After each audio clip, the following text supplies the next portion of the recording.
నీ జన్మ వేరు, నీ పిలుపు వేరు, నీ మీద దేవునికి ఉన్న ప్రణాళిక వేరు.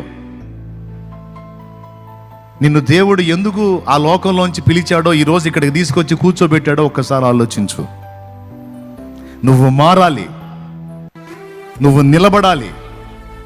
నువ్వు నిలబడి ఆ శాపగ్రస్తమైన వ్యసనానికి బానిసలైపోతున్నారే, వారికి మాదిరిగా నిలవాలి, వారికి మాదిరిగా నిలవాలి, వారికి మాదిరిగా నిలవాలి.